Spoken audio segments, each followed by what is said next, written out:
जो हमारे बच्चे हैं, हमारे युवा हैं, हमारे देश के भविष्य हैं, उनकी बात सुनने में क्या हर्ज थी, क्योंकि उनके साथ जो कल हुआ वो एकदम गलत हुआ। धर्मेंद्र प्रधान जी को रिजाइन करना है, एक डिस्कशन होना चाहिए पार्लियामेंट, और जो स्टूडेंट्स प्रोटेस्ट कर रहे हैं उनकी सुनवाई होनी चाहिए।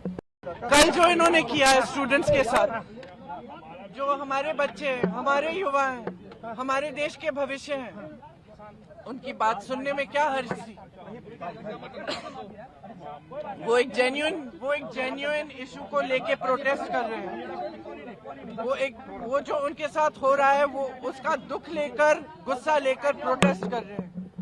तो जो उनके रिप्रेजेंटेटिव्स हैं, हम सारे, हमारी जिम्मेदारी बनती है कि उनकी आवाज हम ऊंची करें और उनकी आवाज हम बुलंद करें और उनके सपोर्ट में हम खड़े हैं, क्योंकि उनके साथ जो कल हुआ वो एकदम गलत हुआ।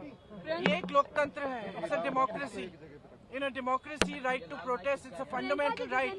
Nobody has the right to take that right. क्यों नहीं?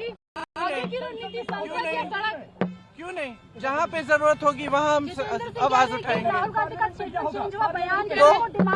डिमांड उनका पहले कुछ और चाहिए था, उन्होंने बोला कि रेजोल्यूशन चाहिए धर्मेंद्र प्रधान का, तो उनका डिमांड जो है वो बदला था प्रोटेस्ट के दौरान, जब पीएम हाउस के बाहर वो प्रोटेस्ट कर रहे थे।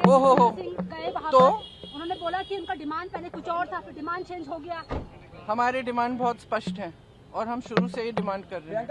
जो एजुकेशन सिस्टम एकदम ब्रोकन है उसको हमें दुरुस्त करना है, उस सिस्टम को ठीक करना है। उसके लिए आप डिस्कशन करो। आप धर्मेंद्र प्रधान, आपको या तो मेरी बात सुनिए, आप कर दीजिए बात। धर्मेंद्र प्रधान जी को रिजाइन करना है, एक डिस्कशन होना चाहिए पार्लियामेंट, और जो स्टूडेंट्स प्रोटेस्ट कर रहे हैं उनकी सुनवाई होनी चाहिए। हम कहते हैं, हम पार्लियामेंट में हम क्या कर रहे हैं, कौन सी बिल आ रही है, फिर से वंदे मातरम की इज्जत की बिल आ रही है। क्या मतलब है इसका? क्या मतलब है इसका? वंदे मातरम का मतलब क्या है?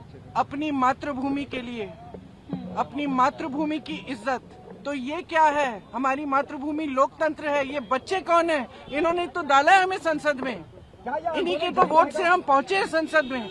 संसद उनका है, लोकतंत्र उनका है, देश उनका है।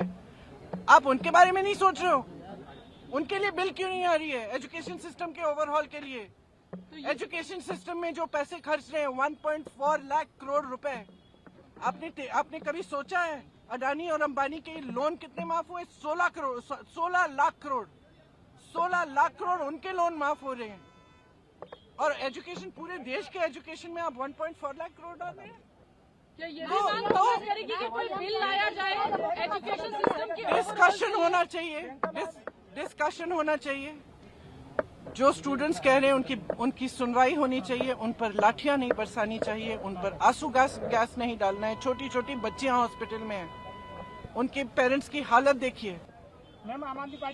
और आप लोगों की जिम्मेदारी बनती है, आप लोगों की जिम्मेदारी बनती है कि आप स्टूडेंट्स की आवाज उठाएं, आप इस मुद्दे को उठाएं और आप देश को सच्चाई दिखाएं। क्योंकि सुन लीजिए, क्योंकि अगर हम डिस्कशन चाहते हैं, डिस्कशन नहीं होता है। अगर एलओपी पार्लियामेंट में कुछ कहना चाहते हैं, वो नहीं होता है।